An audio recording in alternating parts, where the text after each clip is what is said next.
જય શ્રી કૃષ્ણ, રાધે રાધે.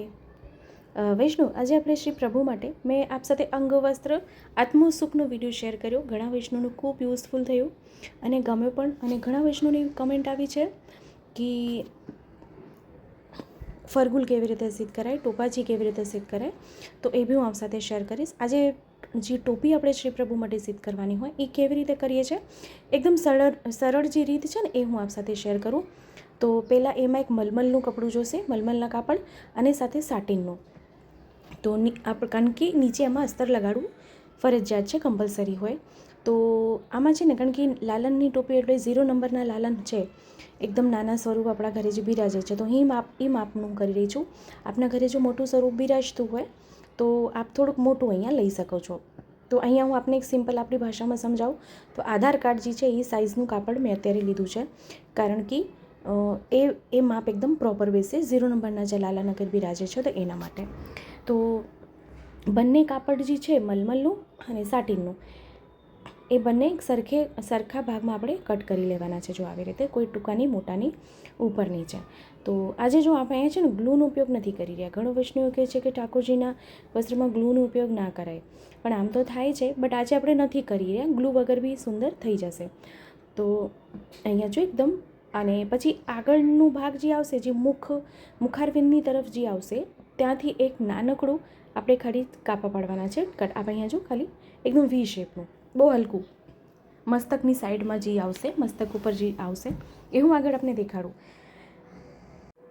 અને પછી એમાં આછું રૂ ભરવાનું છે. હવે જો રૂ પણ એવી રીતે મૂકો કે પછી એના ગાંઠા ન થઈ જાય. નહીં તો કેવું થઈ જાય કે સીવ્યા પછી એમાં ગાંઠા પડી જાય, તો એ ધ્યાન રાખવાનું, કારણ કે ગાંઠા પડી જાય તો આપને શ્રમ પડે.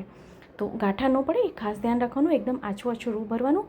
અને જ્યારે આપણે એને સીવતા હોઈએ, જ્યારે સ્ટીચ કરીએ ત્યારે બી ખાસ નોંધ લેવાની કે એના ગાંઠા ન થવા જોઈએ. અને રૂ સારી ક્વોલિટી, જો મેડિકેટેડ રૂ નહીં લેવાનું, એ રૂ બહુ ગરમ હોય છે અને ખૂંચે છે. ખાસ મેઇન વસ્તુ તો એ રૂ બહુ ખૂંચે છે, એટલે એ રૂ નહીં લેવાનું, એ હું આપને કહીશ.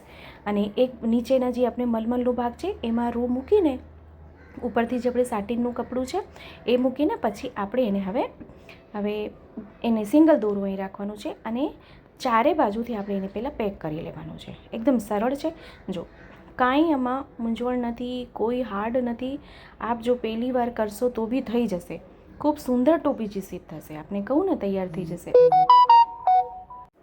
ઘણા વૈષ્ણવની એવી કમેન્ટ આવી છે કે ચિત્રજી હોય તો ચિત્રજીના આત્મસુખ કેવી રીતે થાય, તો એ બી ખૂબ સરળ છે, પણ એવી વિડીયો હું આપ સાથે ચોક્કસથી શેર કરીશ.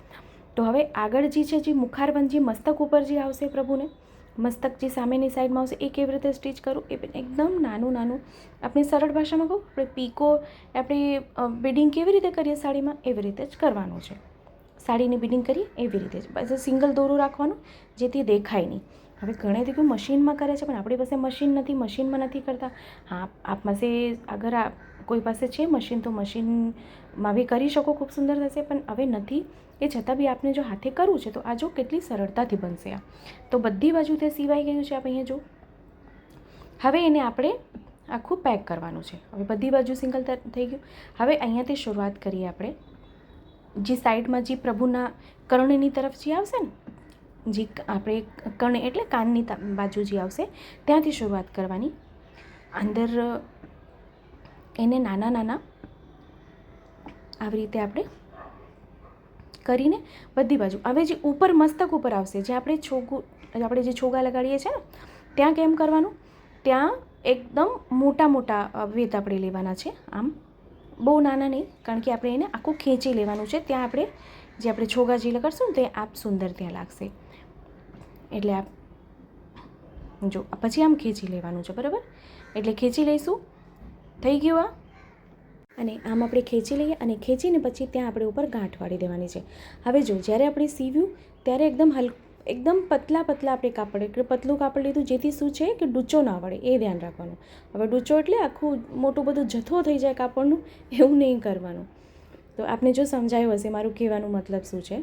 તો જો આ વિડીયો છે ને, હું મારા સમજ પ્રમાણે શેર કરી રહી છું, કારણ કે અમે ઘરમાં આવી રીતે જ કરીએ છીએ. કારણ કે મારા મમ્મી તો મોસ્ટલી એવું સજેસ્ટ કરે છે કે આપણે કોઈ બી સામગ્રી કે સાહિત્ય આપણે હાથે જ બનાવીએ તો પ્રભુને ખૂબ રૂચે છે, પ્રભુને બહુ સોહાય છે, ગમે છે પ્રભુને બહુ. તો અમે તો મોસ્ટલી બધું શૃંગાર છે ને બધું મારા મમ્મીજીને બહુ ગમે છે, બહુ સુંદર બનાવે છે. તો એ મને એ જ કહે છે કે આપણે બધું ઘરે જ કરવાનું, બને ત્યાં સુધી આપણી હાથે જ બધું કરવાનું. અને જો આપ કરશો ને પ્રભુ માટે તો ખરેખર એ સુંદર બી બનશે. તો થઈ ગયું. આપ અહીંયા જો, આમાં કાંઈ આપણે મૂંઝવણ જેવું લાગે છે આપને? નહીં, એકદમ સરળ રીતે થઈ ગયું. અને આ બંને બાજુ આપને દોરો લગાડવું હોય ને, આમ બાજુ, આ જો બે બાજુ, તો આપ દોરા અહીંયા કાળા દોરા જે આવે છે લગાડી શકો છો. અમે નથી લગાડ્યું. તો અહીંયા છે ને, અહીંયા રેશમ લઈ લેવાના છે. રેશમ હોય ને, અહીંયા રેશમની આપણે ઉપર લૂમ લગાડવાની છે.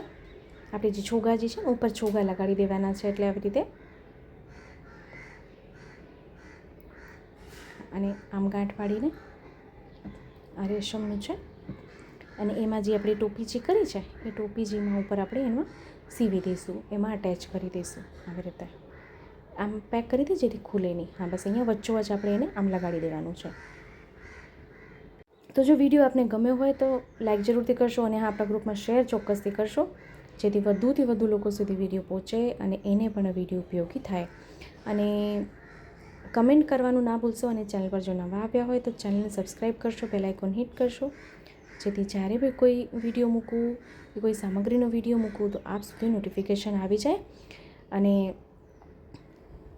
આપને વિડીયો યુઝફુલ થાય. તો અહીં ટોપાજીનો આપને આકાર ફક્ત દેખાડું તો કે આપ જો કેટલા સુંદર અહીં પ્રભુની જે ટોપી છે કેટલી સુંદર રીતે અહીં બની ગઈ છે. તો આપ બી પોતાની રીતે જ બનાવી શકો છો, શ્રી પ્રભુને આપ ધરાવી શકો છો. આપને આમાં ન કંઈ સમજાણું હોય તો આપ મને ફરીથી કમેન્ટ કરશો, ચોક્કસ રિપ્લાય કરીશ. તો આપ જો કેટલી સુંદર રીતે અહીંયા પ્રભુને સુહાય તેમ ટોપી ચીસીત થઈ ગયા છે અહીંયા. તો આ હાથેથી આપણી બનાવેલી ટોપી છે, આપ અહીં જોઈ શકો છો.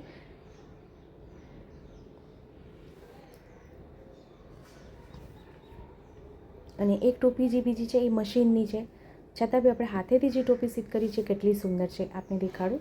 ફરીથી મળશું નવા વિડીયોની સાથે. ત્યાં સુધી આપ સૌને મારા જય શ્રી કૃષ્ણ.